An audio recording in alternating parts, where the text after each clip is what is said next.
Hello friends, welcome to MH education lab. So friends, আজকে আমি তোমাদের আগের দিন যেটা শুরু করেছিলাম, যেটা হচ্ছে আমাদের পলিটির উপরে কনস্টিটিউশন, আর্টিকেল, শিডিউল, এইটার উপরে যে ক্লাসটা আমি শুরু করেছিলাম সেইটাকে আজকে কন্টিনিউ করব। আগের দিন আমি তোমাদের কী করেছিলাম, প্রথম 30 কোশ্চেন্স আমি তোমাদের সঙ্গে আলোচনা করেছিলাম। আজকে রিমেনিং 20 কোশ্চেন্স আমি তোমাদের সঙ্গে আলোচনা করব। এটা হচ্ছে আমাদের পার্ট 2। তো আমি আগের দিন তোমাদের বলে দিয়েছিলাম যে আমরা কী করছিলাম, এখানে কিন্তু খুব ডিটেলসে প্রত্যেকটা জিনিস আলোচনা করে করে পড়াচ্ছিলাম। তাই আগের দিন আমরা কিছু কোশ্চেন করেছিলাম, আজকে আমরা রিমেনিং কোশ্চেনগুলো আলোচনা করবো এবং এগুলো কিন্তু যথেষ্ট ডিটেলসে আমরা আলোচনা করে করে পড়বো। এবং তোমাদের কমেন্ট থেকে বোঝা যাচ্ছে তোমরা এই জিনিসটা পছন্দ করছো, যেটা খুবই ভালো, কারণ এরকমভাবেই কিন্তু এগুলো পড়তে হবে। কারণ আমাদের আর্টিকেল, শিডিউল এগুলো হচ্ছে সমস্তগুলো পড়ে মনে রাখা পসিবল নয়। এইভাবে কোশ্চেন অ্যান্সারের মাধ্যমে যদি আমরা করতে পারি তাহলে আমাদের ইম্পর্টেন্ট জিনিসগুলো কিছুটা হলো মনে থাকবে এবং পড়া হবে, কভার হবে। কিন্তু আমি তোমাদের যদি লিস্ট ধরে লাইন বাই লাইন সমস্ত আর্টিকেল, শিডিউল, অ্যামেন্ডমেন্ট পড়াতে থাকি, তোমাদের পক্ষে কারোর পক্ষে মনে রাখা সম্ভব নয়, আমার পক্ষেও মনে রাখা সম্ভব নয় সমস্ত, যদি আমাকে কেউ ওরকম লিস্ট ধরে ধরে পড়িয়ে দেয়।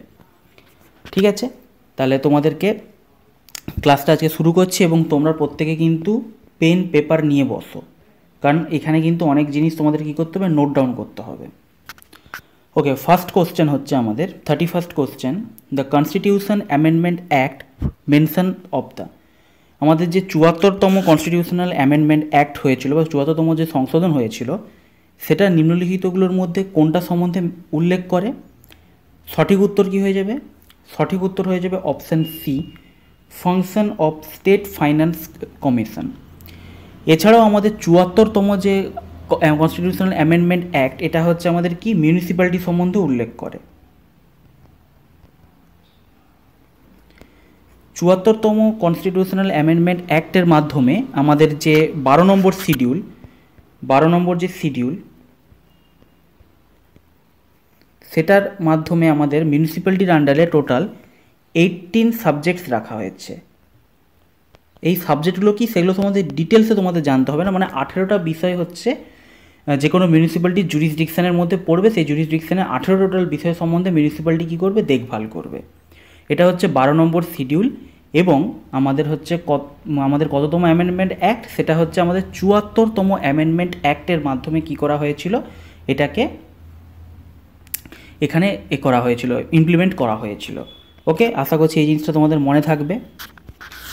আর আজকে আমি তোমাদের একটু পড়ার সময় দেবো। আগের দিন কিছু কিছু স্টুডেন্ট বলছিল যে পড়ার সময় দিচ্ছি না, একটু আমি ফাস্ট ফরওয়ার্ড মোডে করাচ্ছিলাম। দেখো তোমাদের আমি একটা কথা বলি, দেখো তোমাদের ইনকেস যদি মনে হয় যে খুব ফাস্ট হচ্ছে, পড়ার সময় পাচ্ছ না, তোমাদের কাছে কিন্তু ইউটিউবে স্পিড রিডিউস করার উপায় আছে। তোমরা 0.75x করে নিও। আমি একটু রিডিউস করে দিই স্পিডটা, মানে একটু তাড়াতাড়ি পড়াই, কারণ আমার কী হবে, ভিডিওটা লেন্থি হয়ে যাবে। ওকে, কিছু কিছু স্টুডেন্টের ক্ষেত্রে এই স্পিডটাই ঠিক থাকে, যে স্পিডে আমি পড়াই, তো তারা বোর হয়ে যাবে শুধু শুধু। তো যাদের কাছে মনে হচ্ছে একটু ফাস্ট হচ্ছে, তারা তোমাদের কাছে তো ইউটিউব অপশান দিয়েছে, তোমরা স্পিডটা রিডিউস করে একটু দেখে নিও। নেক্সট কোশ্চেন হচ্ছে, which one of the following amendment to the Indian constitution empowers the president to send back any matter for reconsideration by the council of minister. আমাদের যে কাউন্সিল অফ মিনিস্টার যে থাকে, তারা যদি কোনো বিষয়ে, ধরো যে কোনো বিষয়ে কী হয়, নতুন ল পাস করার ক্ষেত্রে প্রেসিডেন্টের কাছে পাঠানো হয় এবং প্রেসিডেন্ট কী করে, প্রেসিডেন্ট হচ্ছে সেখানে লাস্টে একটা সই করে। তো কোন পাওয়ার অনুযায়ী, বা সেই যে পাওয়ারটা আছে সেটা কোন আর্টিকেল অনুযায়ী সেই পাওয়ারটা থেকে দেওয়া হয়েছে, যে প্রেসিডেন্ট কী করতে পারে, সেটাকে সেন্ড ব্যাক করতে পারে কনসিডার করার জন্য, রিকনসিডার করা হোক, আমার এটা পছন্দ হচ্ছে না। সেটা হচ্ছে option D, 44th constitutional act, 44th amendment, 44th অ্যামেন্ডমেন্টের মাধ্যমে তাকে এই পাওয়ারটা দেওয়া হয়েছিল। আচ্ছা, প্রেসিডেন্ট সংক্রান্ত কিছু আর্টিকেল তোমাদেরকে কিন্তু খুব ভালো করে জানতে হবে। প্রথমত হচ্ছে,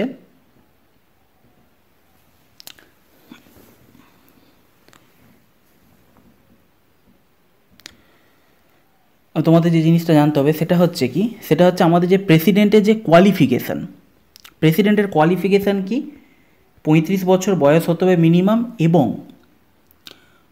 লোকসভার মেম্বার হওয়ার জন্য যে এলিজিবিলিটি ক্রাইটেরিয়া সেটা থাকতে হবে। কোনো রকম কোনো গভর্নমেন্ট পোস্ট হোল্ড করা চলবে না, গভর্নমেন্টের কোনো পোস্ট হোল্ড করা চলবে না, 35 বছর বয়স হতে হবে, এবং লোকসভার মেম্বার হওয়ার জন্য যে এলিজিবিলিটি দরকার সেই এলিজিবিলিটি থাকতে হবে। এটা হচ্ছে আমাদের প্রেসিডেন্টের কোয়ালিফিকেশান। এরপর হচ্ছে প্রেসিডেন্টের যে ইলেকশন হয় সেটা হচ্ছে কি, সেটা হচ্ছে আমাদের আর্টিকেল 54। প্রেসিডেন্টের ইলেকশন প্রসিডিওর কিসের মাধ্যমে, কোন আর্টিকেলের মাধ্যমে হয়, সেটা হচ্ছে আর্টিকেল 54-এর মাধ্যমে হয়ে থাকে। নেক্সট হচ্ছে প্রেসিডেন্টের ইমপিচমেন্ট।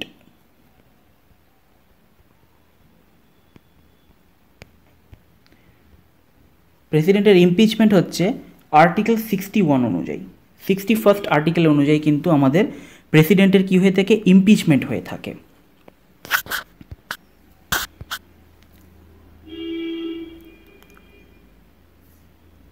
প্রেসিডেন্টের যে টেনিওর, মানে হচ্ছে তার টেনিওর যে হচ্ছে কি হয়, টেনিওর হচ্ছে আমাদের 5 বছর এবং এর কোনো আপার লিমিট নেই, মানে কতবার হতে পারে তার কোনো আপার লিমিট নেই। এটা হচ্ছে আর্টিকেল 57 অনুযায়ী। আর্টিকেল 57 অনুযায়ী এটা হয়। এটা অনেক সময় কোশ্চেনও আসে যে আমাদের প্রেসিডেন্ট যে কতবার হতে পারে তার যে কোনো আপার লিমিট নেই, সেটা কোন আর্টিকেল অনুযায়ী, সেটা হচ্ছে আমাদের আর্টিকেল 57 অনুযায়ী। নেক্সট হচ্ছে আর্টিকেল 72। আর্টিকেল 72 অনুযায়ী কী করতে পারে প্রেসিডেন্ট, কী করতে পারে, পার্ডন, মানে সাজা মকুব করতে, মানে সাজা কমাতে পারে, ফাঁসির আদেশকে রদ করতে পারে, ক্ষমা প্রদান করতে পারে। এই ক্ষমতাটা দেওয়া হয়েছে কিসের মাধ্যমে, আর্টিকেল 72-এর মাধ্যমে। আর যেটা হচ্ছে অর্ডিন্যান্স জারি করতে পারে, সেটা হচ্ছে আর্টিকেল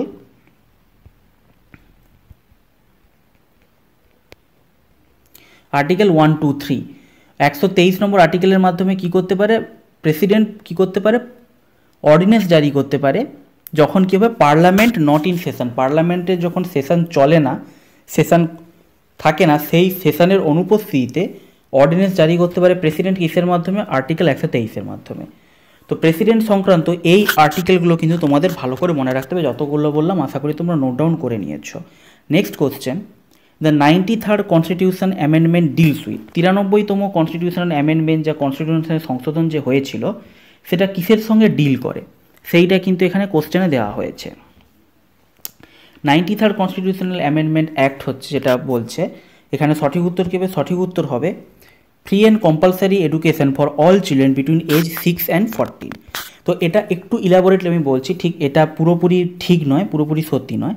দেখো, প্রথমত যে জিনিসটা তোমাদের জানতে হবে সেটা হচ্ছে তোমাদের কি, এই যে এলিমেন্টারি এডুকেশান, যে 6 থেকে 14 বছরের বয়সী শিশুদের যেটা, এই যে মানে এটা যে তোমাদের একটা কি বলবো, এটা যে তোমাদের প্রোভাইড করা হবে, সেটা প্রথমত কিসের মাধ্যমে হয়েছিল, এখানে কোশ্চেনের অপশান অনুযায়ী দেখতে গেলে এটা ঠিক আছে, অপশান বিটা ঠিক আছে, কারণ এটাই সব থেকে কাছের, কিন্তু অ্যাকচুয়ালি দেখতে গেলে এটা হয়েছিল 86th অ্যামেন্ডমেন্ট অনুযায়ী।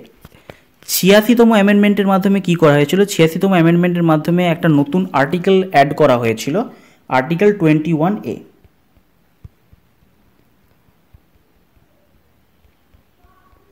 ঠিক আছে, আর্টিকেল 21A করা হয়েছিল কিসের আন্ডারে, সেটা হচ্ছে আমাদের ফান্ডামেন্টাল রাইটসের আন্ডারে, যেটার মাধ্যমে কি বলা হয়েছিল, আর্টিকেল 21 এর মাধ্যমে বলা হয়েছিল যে আমাদের সমস্ত শিশুদের এলিমেন্টারি এডুকেশনের রাইট দিতে হবে, যেটা হচ্ছে আমাদের ডিপিএসপির মধ্যে আর্টিকেল নাম্বার 45-এর আন্ডারেও পড়ে। ডিপিএসপির মধ্যে আর্টিকেল নাম্বার 45-এর মাধ্যমে আন্ডারেও পড়ে যে কি, যে স্টেটকে তার দায়িত্ব নিতে হবে, রাজ্য সরকারের কিন্তু এর দায়িত্ব নিতে হবে যে তার রাজ্যের সমস্ত 6 থেকে 14 বছর বয়সী শিশুরা যেন এই এডুকেশনটা পায়, এলিমেন্টারি এডুকেশনটা পায়। তাহলে এবার তোমরা বলবে স্যার তাহলে 93rd অ্যামেন্ডমেন্ট অ্যাক্টটা কি, 93rd অ্যামেন্ডমেন্ট অ্যাক্টটা হচ্ছে এটার সঙ্গেই যুক্ত, কিন্তু এটা অ্যাকচুয়ালি কী বলেছিল বলো তো, এটা বলেছিল যে আমাদের প্রাইভেট এডুকেশনাল, যে মানে প্রাইভেট যে সমস্ত স্কুল থাকে, সেই প্রাইভেট স্কুলে যেন 6 থেকে 14 বছর বয়সের শিশুদের জন্য, মানে 6 থেকে 14 বছরের শিশুদের জন্য একটা যেন স্পেশাল ব্যাকওয়ার্ড ক্লাস, যারা হচ্ছে OBC, backward class, SC ST, মানে এসসি এসটি ওবিসি, এদের জন্য যেন একটা কী করা হয়, কোটা রাখা হয় প্রাইভেট স্কুলে। আমাদের হচ্ছে মানে সেই হিসাবে আমি বললাম যে এখানে দেখো বাকি যে অপশানগুলো আছে, বাকি অপশানগুলো কোনোটাই কাছাকাছি যাচ্ছে না, সেই হিসাবে অপশান বিটা এখানে সঠিক নেওয়া হচ্ছে। কিন্তু অ্যাকচুয়ালি অপশান বি যেটা, সেটা হয়েছিল 86th অ্যামেন্ডমেন্ট অ্যাক্টের মাধ্যমে, আর 93rd মাধ্যমে কী করা হয়েছিল, যে আমাদের প্রাইভেট স্কুলে এসসি এসটি ওবিসি শিশুদের জন্য সিট প্রিজার্ভ করার ব্যবস্থা করা হয়েছিল। আচ্ছা, বাকি না, ঠিক আছে, ওকে। নেক্সট হচ্ছে, what is the maximum life of an ordinance promulgated by president of India. আমাদের যে প্রেসিডেন্ট অফ ইন্ডিয়া থাকেন তিনি হচ্ছে যে অর্ডিন্যান্স জারি করতে পারেন আর্টিকেল নাম্বার 123 অনুযায়ী, যেটা তোমাদের এক্ষুনি বলছিলাম।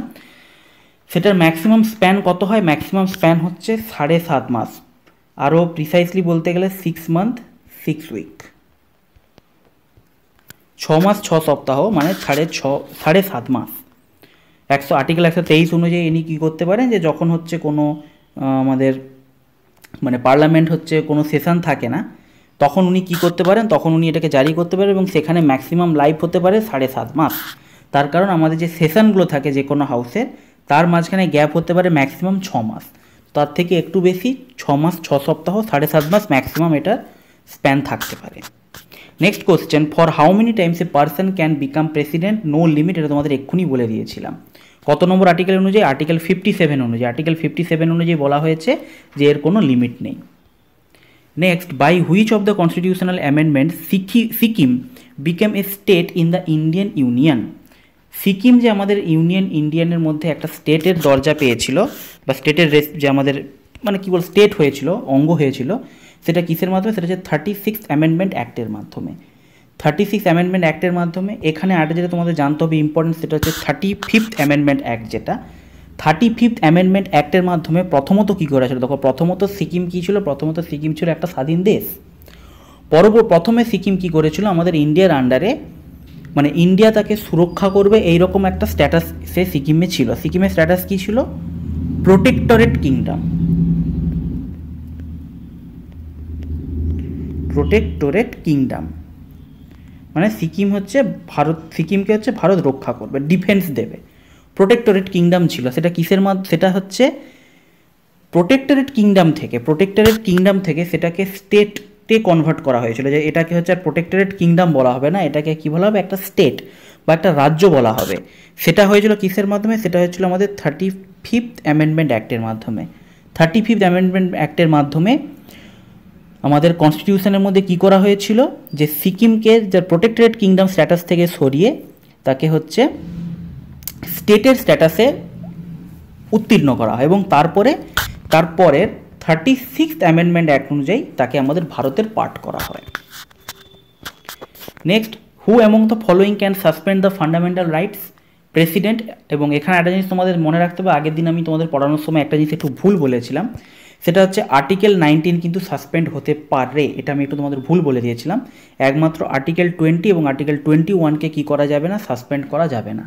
বাকি আর্টিকেলগুলোকে কিন্তু সাসপেন্ড করা যাবে। এটা আমি তোমাদের একটু ভুল বলেছিলাম, কারেকশান করে দিলাম। নেক্সট 38তম কোশ্চেন হচ্ছে, which among the following languages was included in the 8th schedule by constitution amendment bill on 10th April 1967? তো 8 নম্বর শিডিউল যে আমাদের ল্যাঙ্গুয়েজ সম্বন্ধে বলে, এটা তোমরা সকলেই জানো। তো 8 নম্বর শিডিউলটা অ্যাকচুয়ালি কী বলো তো? 8 নম্বর শিডিউলটা হচ্ছে, তোমাদের বলে দিচ্ছি আমি। 8 নম্বর শিডিউলে বলা হচ্ছে যে আমাদের যে টোটাল 22টা যে ল্যাঙ্গুয়েজকে আমাদের অফিসিয়াল ল্যাঙ্গুয়েজ হিসেবে বা আমাদের কনস্টিটিউশনে যে রেকগনাইজ করা হয়েছে, সেইটা সম্বন্ধে বলে কে? 8 নম্বর শিডিউল। তোমরা সকলেই জানো যে আমাদের কিন্তু কোনো রাষ্ট্রভাষা নেই, Hindi is not our national language.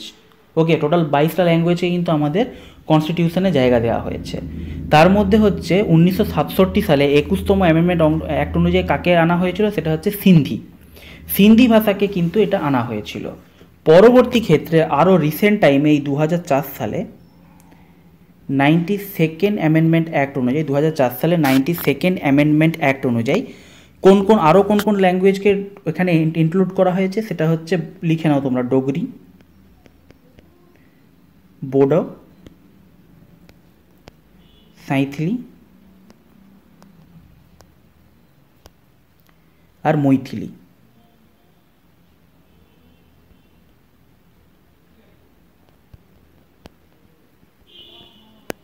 ঠিক আছে, ডোগরি, বোডো, সাঁইথালি আর মৈথিলি, এই 4টে ল্যাঙ্গুয়েজকে কিন্তু 92nd অ্যামেন্ডমেন্ট অ্যাক্ট 2004 অনুযায়ী আমাদের কনস্টিটিউশনের মধ্যে ইনক্লুড করা হয়েছে। Next question, who was the vice president of executive council formed during the interim government of 1946? 1946 যে আমাদের ইন্টারিম মানে কি? ইন্টারিম মানে হচ্ছে টেম্পোরারি। 1946 স্বাধীনতা পাওয়ার আগে যে টেম্পোরারি সরকারটাকে আমাদের এখানে কি করা হয়েছিল? গঠন করা হয়েছিল। তার ভাইস প্রেসিডেন্ট কে ছিলেন? তার ভাইস প্রেসিডেন্ট ছিলেন জওহরলাল নেহেরু।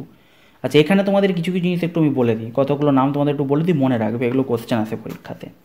প্রথমত মনে রাখবে যে প্রথম আমাদের কনস্টিটিউশনের আইডিয়া, আমাদের যে একটা কনস্টিটিউশন থাকা উচিত সেটার আইডিয়া কে দিয়েছিলেন?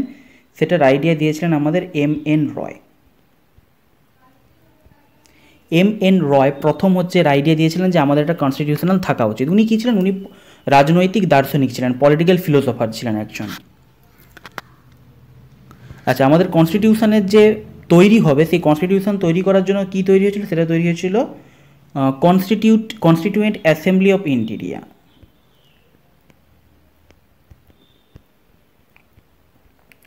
কনস্টিটিউয়েন্ট অ্যাসেম্বলি তৈরি হয়েছিল, কনস্টিটিউয়েন্ট অ্যাসেম্বলি অফ ইন্ডিয়া তৈরি করা হয়েছিল।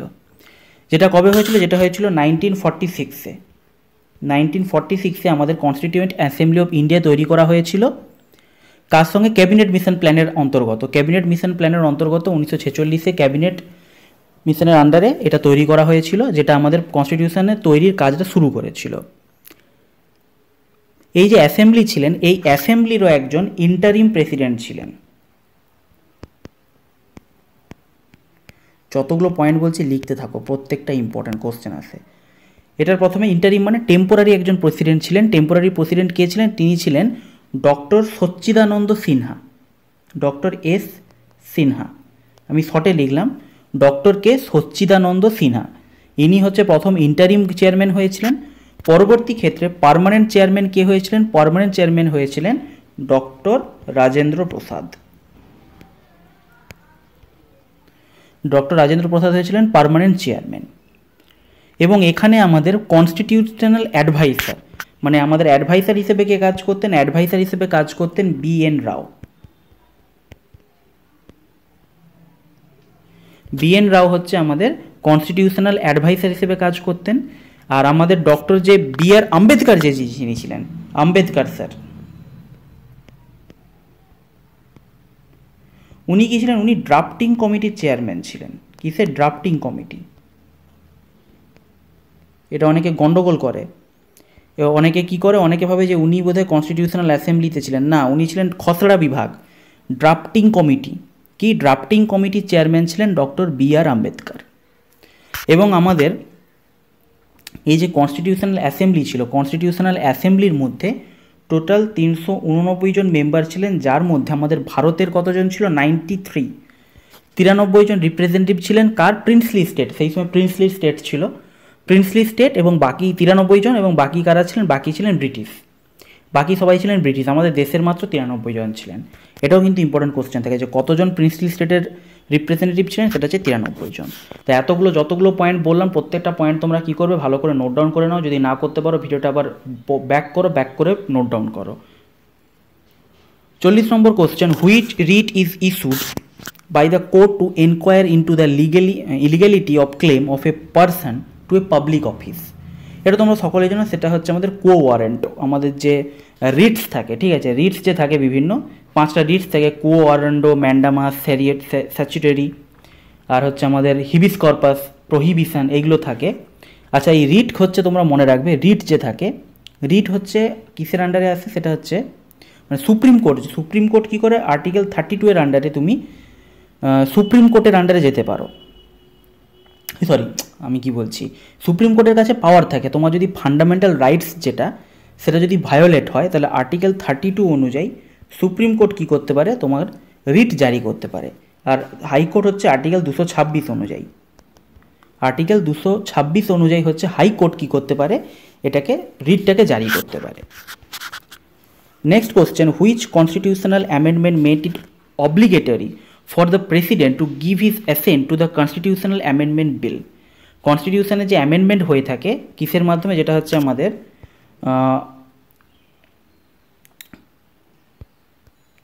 আর্টিকেল 368। আর্টিকেল 368 অনুযায়ী কী হয়েছিল? আমাদের অ্যামেন্ডমেন্টটা এসেছিল। সেই অ্যামেন্ডমেন্ট বিল যে আছে, সেটা কোনো মানে সবসময় কী হয় তোমরা জানবে, যে কোনো জিনিসকে প্রেসিডেন্টকে পাঠাতে হয়, তিনি সই করবেন তবে হবে। কারণ তাকে কি করা হয়েছে? এই সাম্মানিক পদটা দেওয়া হয়েছে, উনি সবার উপরে আছেন। তো প্রেসিডেন্টকে না পাঠিয়ে কোনো জিনিস করা যায় না, এই জিনিসটা মাথায় রাখবে। তো সেখানে কোনটা অনুযায়ী হচ্ছে প্রেসিডেন্ট কি করতে পারবেন না, রিটার্ন করতে পারবেন না, সেটা হচ্ছে 24th অ্যামেন্ডমেন্ট অ্যাক্ট।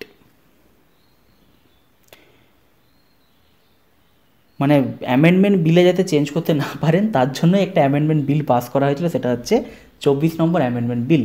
এটা অনুযায়ী প্রেসিডেন্ট কী করতে পারবেন, উনি অ্যাডভাইস দিতে পারবেন, এবং সেই অ্যাডভাইসটা মানতে কিন্তু কেউ বাধ্য নয়। উনি অ্যাডভাইস দিতে পারেন, কিন্তু উনি মানে কি বলবো, উনি সেটাকে বাধা প্রদান করতে পারবেন না, ওনাকে বাধ্যতামূলক সেখানে সই করতে পারবেন, ওনার মত দিতেই হবে ওনাকে। উনি প্রপোজ করতে পারেন যে এটা চেঞ্জ করুন, এটা চেঞ্জ করলে বেটার হয়, কিন্তু সেটা মানবে কি মানবে না সেটারও কোনো রকম কোনো বাধ্যবাধকতা নেই। ওকে, আচ্ছা নেক্সট তোমাদের একটা জিনিস আমি একটু বলে দিই, সেটা হচ্ছে এখানে 25th কনস্টিটিউশনাল অ্যামেন্ডমেন্ট অ্যাক্ট। এইটা না একটু ভালো করে মন দিয়ে শোনো, এই জিনিসটা নাহলে তোমাদের কিন্তু কী হবে, প্রবলেম হবে। 25th কনস্টিটিউশনাল অ্যামেন্ডমেন্ট অ্যাক্টটা, কারণ তোমরা যদি নেটেও দেখো 25th কনস্টিটিউশনাল অ্যামেন্ডমেন্ট অ্যাক্টের স্টেটমেন্টটা এমন আছে না, স্টেটমেন্টটা তোমাদের বুঝতে অসুবিধা হবে, অতএব যেটা বোঝাচ্ছি একটু ভালো করে বুঝে নাও। 25th কনস্টিটিউশনাল অ্যামেন্ডমেন্ট অ্যাক্টে কী হয়েছিল সেই সময়, এটা কিসের সঙ্গে রিলেটেড, এটা হচ্ছে আর্টিকেল 31-এর সঙ্গে রিলেটেড, যেটা এখন আর নেই। যেটা কি, এটা হচ্ছে আমাদের right two property. Right two property অনুযায়ী কী করা হয়েছিল, রাইট টু প্রপার্টি অনুযায়ী রাইট টু প্রপার্টি যেটা আর্টিকেল 31, সেইটার উপরে রাইট টু প্রপার্টি অনুযায়ী মানে কি, যেটা আমার ফান্ডামেন্টাল রাইটসের আন্ডারে পড়ছে। আমার যে একটা সম্পত্তি আছে সেটাকে আমি দখল করে রেখেছি, সেটা আমার কিসের মধ্যে পড়ছে, সেটা আমার ফান্ডামেন্টাল রাইটসের মধ্যে পড়ছে। তো সেইটাকে কি করা হয়েছিল, সেইটাকে হচ্ছে আমাদের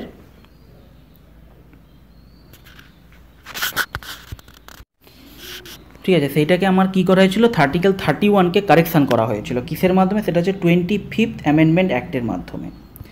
এবং তোমাদের মনে রাখতে হবে যে এখানে তোমাদের টাইম লাইনটা মনে রাখতে হবে, কারণ এটা সেই সময় হয়েছিল যখন এটা ছিল। 25th অ্যামেন্ডমেন্ট অ্যাক্ট আমাদের কখন এসেছিলো, 25th অ্যামেন্ডমেন্ট অ্যাক্ট এসেছিলো আমাদের 1971-এ।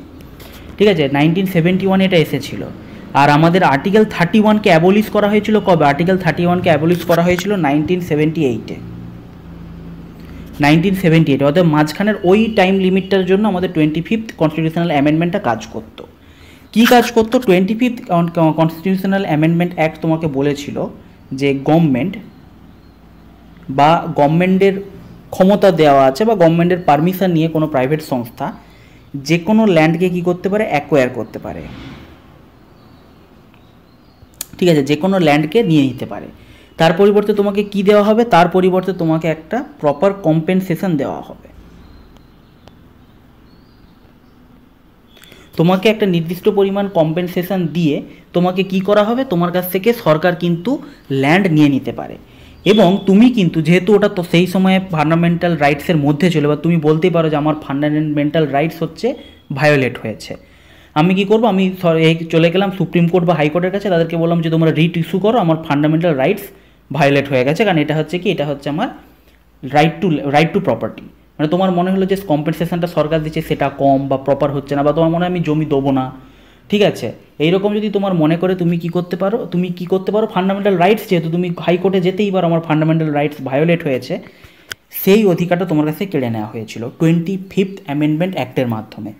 সেখানে বলা হয়েছিল কি, যে গভর্নমেন্ট বা গভর্নমেন্টের পারমিশনে যে কোনো সংস্থা তোমার কাছে যে কোনো সাধারণ মানুষের ল্যান্ড নিতে পারে বা প্রপার্টি দখল করতে পারে, তাকে সেই পার্টিকুলার টাইমে তাই ল্যান্ড বা প্রপার্টির যে ন্যায্য দাম হচ্ছে সেই ন্যায্য দামটা দিয়ে তোমার কাছ থেকে সেটা সে কিনে নিতে পারবে, সেটা তোমার দখল করে নিতে পারে, এবং তুমি সেটার এগেনস্টে কোনো রকম কোনো কেস করতে পারবে না। এটা কিসের মধ্যে বলা হয়েছে, এটা বলা হয়েছে আমাদের আর্টিকেল 25th অ্যামেন্ডমেন্ট অ্যাক্টের মধ্যে। এবং এখানে আরও বলা হয়েছে যে তুমি এখানে কিন্তু মানে ফান্ডামেন্টাল রাইটস মানে আর্টিকেল 14 এবং 31 গেল রাইট টু আমার হচ্ছে প্রপার্টি।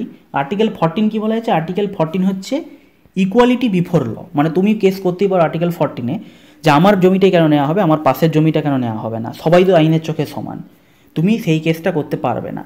বা আর্টিকেল 19-এর আন্ডারে কি, আর্টিকেল 19-এর আন্ডারে হচ্ছে আমার কি ফ্রিডম অফ স্পিচ বা freedom of expression, freedom two assemble peacefully, মানে তুমি সেটার বিরুদ্ধে বিরোধ শুরু করে দিলে, তুমি গিয়ে বলে আমার ফ্রিডম অফ স্পিচ আছে, আমি বলবো যে আমার হয়েছে রাইট ভায়োলেট হয়েছে, আমি কেস করব, তুমি করতে পারো না, আর্টিকেল 31ও তুমি এখানে লাগাতে পারবে না। মানে মোদ্দা কথা হচ্ছে তোমার জমি যদি সরকার নেয় তুমি তার এগেনস্টে কিচ্ছু করতে পারবে না, ঠিক আছে। এটাই কিন্তু এখানে আমাদের আর্টিকেল 25 বলা, মানে 25th অ্যামেন্ডমেন্ট অ্যাক্টে বলা হয়েছে যে আর্টিকেল 14, আর্টিকেল 19 এবং আর্টিকেল 31-এর উপর রেফার করে তুমি কিন্তু তার এগেনস্টে কোনো রকম, মানে সেই সরকারি সংস্থার এগেনস্টে বা সরকারের এগেনস্টে কী করতে পারবে না, কোনো রকম কোনো কেস করতে পারবে না।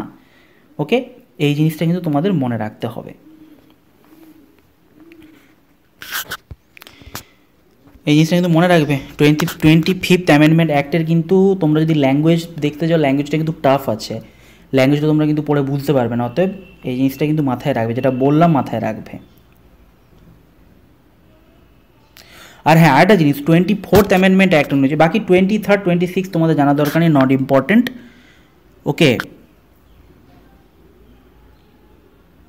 ও না না, দাঁড়া আমি 26টা ইম্পর্টেন্ট, 26টা বলে দিচ্ছি তোমাদের। 26th অ্যামেন্ডমেন্ট অ্যাক্টে কী বলা হয়েছিল বলো তো? 26th অ্যামেন্ডমেন্ট অ্যাক্টে আমাদের যে প্রিন্সলি স্টেট ছিল,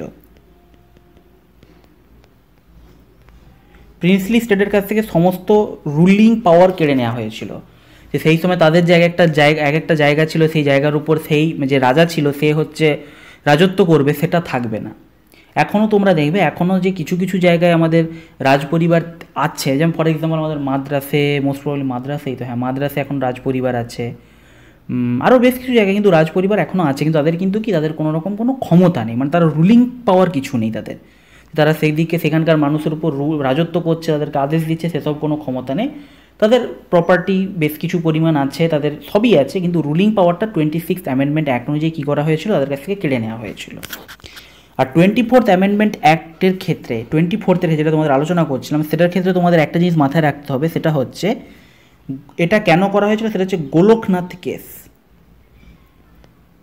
গোলকনাথ কেসের আমাদের যখন রায় বেরোচ্ছিল তখন সমস্যা দেখা দিয়েছিল, সেই সমস্যাটাকে সলভ করার জন্য কি করা হয়েছিল, এই 24th কনস্টিটিউশনাল অ্যামেন্ডমেন্ট অ্যাক্টটাকে জারি করা হয়েছিল।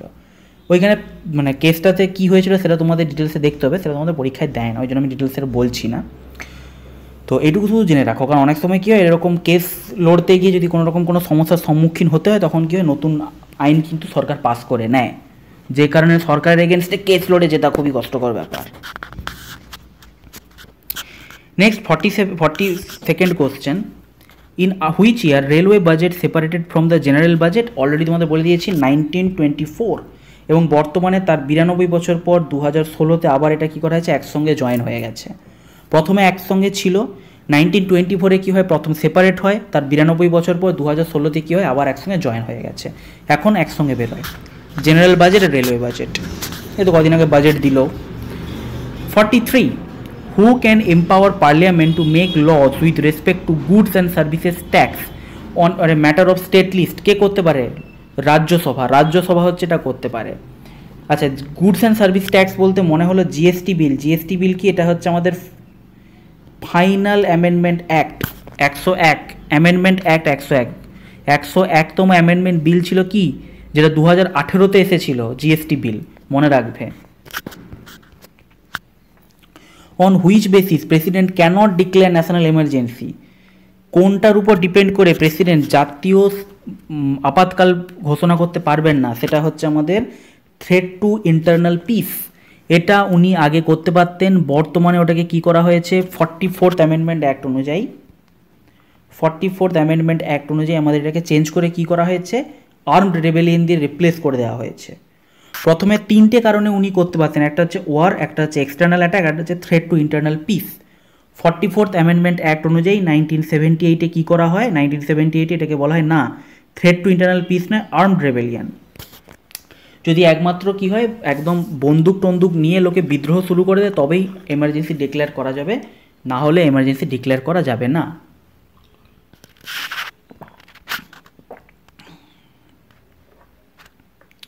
Next, question number 45, which article constitutes empower the president to proclaim financial emergency? Article 360। 3টে আর্টিকেল মনে রাখবে, মনে রাখা সহজ উপায় বলে দিচ্ছি। 352, তার সঙ্গে 4 যোগ করবে 356, তার সঙ্গে আবার 4 যোগ করবে 360। এই 3টে হচ্ছে কি, 3টে হচ্ছে আমাদের কি, 3টে হচ্ছে আমাদের এমার্জেন্সি সংক্রান্ত অ্যাক্ট, এটা হচ্ছে কিছু রিজনিংয়ের মতো, ঠিক আছে, রিজনিংয়ের সিরিজ, চার যোগ হয়ে যাচ্ছে। প্রথমে আর্টিকেল 352 কি, সবার উপরে দেশ মহান, তাহলে ন্যাশনাল এমার্জেন্সি, দেশের সঙ্গে related national emergency.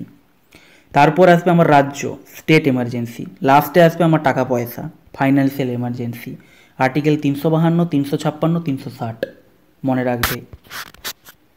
Next question number 46, the salaries and allowances of the জাজেস of high court are charged from the consolidated fund of the state, contingency নয়, consolidated fund of state, option C. আর আমাদের supreme কোর্টের জাজেদের salary কোথা থেকে হয়, consolidated fund of India, CFI, consolidated fund of India. আমাদের প্রধানমন্ত্রী, প্রেসিডেন্ট, এদের স্যালারি কোথা থেকে হয়, কনসলিডেটেড ফান্ড অফ ইন্ডিয়া। এটা কিসের মাধ্যমে, আর্টিকেল 203(3) এর মাধ্যমে এটা হয়ে থাকে। 47, at which of the following levels the members of the Panchayati Raj are elected indirectly? কোন লেভেলে হয়ে থাকে, সেটা হচ্ছে option D, none of the above, কোনো লেভেলেই না। যতগুলো লেভেল আছে, village level, intermediate level, district level, সমস্ত লেভেলে কি হয়ে থাকে, ডাইরেক্ট ইলেকশন হয়ে থাকে, কোথাও কোনো রকম কোনো ইনডাইরেক্ট ইলেকশন হয় না। Next question, 11th schedule contents how many functional items of the panchayat? সঠিক উত্তর কী হবে, সঠিক উত্তর হবে 29। 11th শিডিউল এবং 73rd constitutional amendment act, article 243G, এটা কি বলে যে আমাদের টোটাল 29 আইটেমস, 29 সাবজেক্টের উপরে আমার কী করে পঞ্চায়েত তার জুরিসডিকশন দিতে পারে, যেটা আমাদের মিউনিসিপ্যালিটির ক্ষেত্রে প্রথমেই বলেছিলাম আজকে 18টা। কিসের মাধ্যমে, সেটা হচ্ছে 12 নম্বর schedule, 74th act, 74 amendment act, 12 নম্বর শিডিউল অনুযায়ী মিউনিসিপ্যালিটি 18টা সাবজেক্টের উপরে তার জুরিসডিকশন আছে। আর 73rd constitutional amendment act 11th schedule অনুযায়ী পঞ্চায়েতের আন্ডারে 29 সাবজেক্টস আছে তার জুরিসডিকশনের আন্ডারে। Question number 49, where is the headquarters of insurance regulatory and development authority of India? কোথায় আছে এর হেডকোয়ার্টারটা? এর হেডকোয়ার্টারটা আছে আমাদের তেলেঙ্গানাতে। এটা যদিও পার্টস বা শিডিউলের সঙ্গে রিলেটেড নয়, তবুও মনে রাখো তেলেঙ্গানাতে আছে এটা। আজকের লাস্ট কোশ্চেন, একটা কারেন্ট অ্যাফেয়ার্সের কোশ্চেন আমি দিয়ে রেখেছি, কারেন্ট অ্যাফেয়ার্সেরই কোশ্চেন এটা আসবে। Who is the present governor of RBI? Reserve bank of ইন্ডিয়ার প্রেজেন্ট গভর্নরকে? সঠিক উত্তর হচ্ছে অপশন ডি, শক্তিকান্ত দাস। শক্তিকান্ত দাস হচ্ছে আমাদের কারেন্ট গভর্নর আরবিআইয়ের। তো আরবিআই সম্বন্ধে তোমরা সকলেই জানো যে আরবিআই হচ্ছে 1 এপ্রিল 1935 এটা এস্টাবলিশ হয়েছিল with the provisions of Reserve Bank of India Act 1934 and present governor is Shaktikanta Das. ওকে, তো আজকে আমি এখানেই শেষ করলাম। এর সঙ্গে আমাদের কি শেষ হলো, এর সঙ্গে আমাদের যে আর্টিকেল পার্ট শিডিউল সংক্রান্ত যে আমাদের ক্লাসটা ছিল, যেটা দুটো পার্টে আমরা কমপ্লিট করলাম, এটা আমাদের শেষ হয়ে গেল। আশা করছি তোমাদের ক্লাসটা ভালো লেগেছে। তো নেক্সট দিন আমরা কি করব, নেক্সট দিন আমি তোমাদের জন্য সায়েন্সের, ঠিক আছে, সায়েন্সের উপরে হচ্ছে তোমাদের ক্লাস নিয়ে আসবো। আমার চিন্তাভাবনা আছে সেটাই, বা তোমাদের যদি কিছু সাজেশান থাকে তোমরা বলো। আমি যা দেখলাম তোমাদের তরফ থেকে সাজেশান এসছে যে তোমরা বললে পলিটি ইকোনমিরই ক্লাস, পলিটি ইকোনমির উপর করতে, আরও সেটা তো অবশ্যই আরও আনা হবে।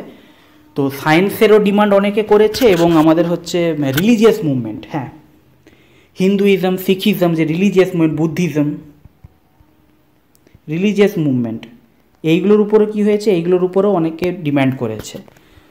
তো সেখানেও তোমাদের যদি কোনোটা মনে হয় যে কোনটা আগে করালে ভালো, সেটা তোমরা কমেন্টে জানাতে পারো, সেই অনুযায়ী আমি করবো। আর যদি কেউ কিছু না বলো তাহলে সেরকম হলে আমি নেক্সট দিন সায়েন্স করব। কারণ অলরেডি আমাদের জিওগ্রাফি, হিস্ট্রি, ইকোনমিক্স, পলিটি হয়ে গেছে। সায়েন্সের উপর এখনও একটাও মক টেস্ট আসেনি। তো সায়েন্সের উপরে আমি মক টেস্ট একটা নিয়ে নেবো, আর সায়েন্স আমি আলাদা আলাদা করে নেবো। অর্থাৎ নিলে আমি তোমাদের কেমিস্ট্রি, ফিজিক্স আর বায়োলজি আলাদা আলাদা করে নেবো, একসঙ্গে নেবো না, কারণ ওগুলো আলাদা আলাদা করে করানো দরকার। ওকে, তো যদি তোমাদের কোনো প্রেফারেন্স থাকে তোমরা বলতে পারো, সেই অনুযায়ী আমি করাবো, আর নাহলে আমি নিজের মতো টপিক চুজ করে নেবো।